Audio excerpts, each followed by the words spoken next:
Hi, it often feels like being a pet owner comes with a whole new set of worries, but if you've ever worried that your pet might have back pain, this is a video for you. I'm Zoe from Pet Physio and I'm a veterinary physiotherapist, and today I'm going to be talking to you about back pain in dogs and horses, the two most common causes and the ways that me as a vet physio can help you treat it. So what are the two most common causes of back pain? Well, that depends if you've got a dog or a horse. If you've got a dog, the two most common causes of back pain are 1. Pulling on the lead, and 2. Lameness or limping. So that's any change in your dog's gait that stops them from walking normally. If you've got a horse, it's a little bit different. If we're looking at horses, the two main causes of back pain are poor self-carriage and rider asymmetry or saddle asymmetry.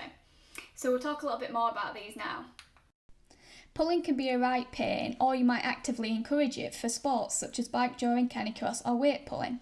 But whether it's intentional or unintentional, pulling can affect our dog's back and put it under strain. If this happens again and again over time, the strain in our dog's backs can build up and become back pain.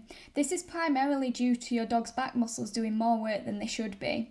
In an ideal situation, our dog's core would support their back muscle and reduce this work. But when there's an imbalance in how our dogs are using their core muscles, this doesn't happen. The other major cause of back pain in our dogs is limb stiffness or lameness. Now, on the surface, this might seem like a different issue, but the truth is they're almost always linked. So if your dog is lame, then they will compensate for this using their back muscles more. But equally, if your dog has back pain, they might go lame. In our horses, it's a little different. When we ride our horses, our weight is distributed over their backs. Now, our saddles are designed to optimise this spread of weight. However, some saddles are better than others, and not all of them fit correctly. As you can see here, this saddle sits slightly to the side. That leads to more pressure being put on the left-hand side of the horse's back than on the right. As you can see as well, rider asymmetry alters where the saddle sits and how much weight is being carried on the left and right hand sides of our horse's back.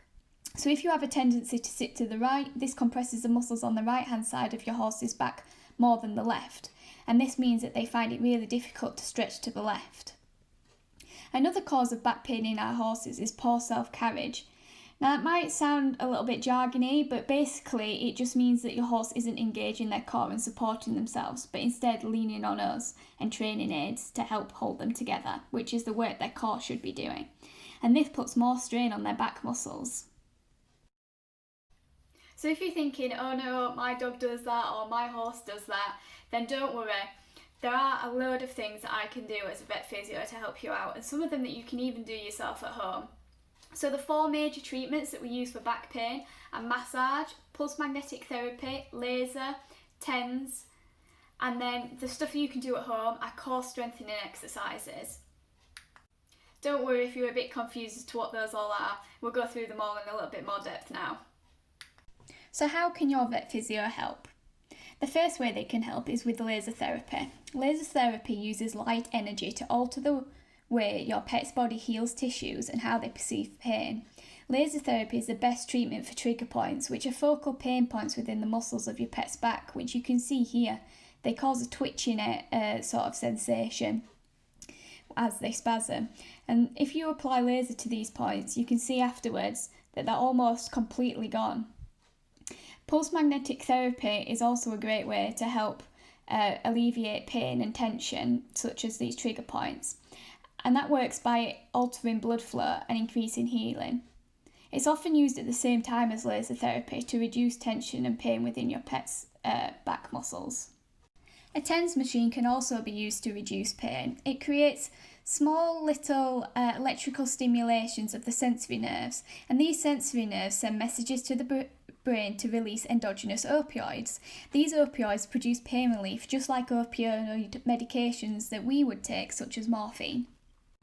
The last therapy that your physio might use is massage therapy. This is a manual therapy that works on increasing blood flow to the tissues and increasing their healing rate. It also helps deliver more of these pain-relieving hormones. The mechanical nature of massage loosens the tension in your pet's back and muscles and the pain associated with it. You can see here a nice slow effleurage stroke. This is the main stroke that will be used. So what can you do at home? The best thing you can do is improve your dog or horse's core strength. The best way to do this is to use exercises such as paw work or cavaletti that engages your horse or dog's core every time they lift their limbs to go over them.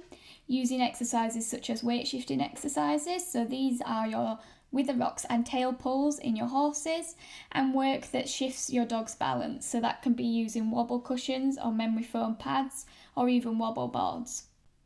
If you're not sure which exercises would be best for your dog or horse, let us know and we can help. So I hope you found that useful. If you have, I'd really appreciate it if you gave it a thumbs up and subscribe to our channel.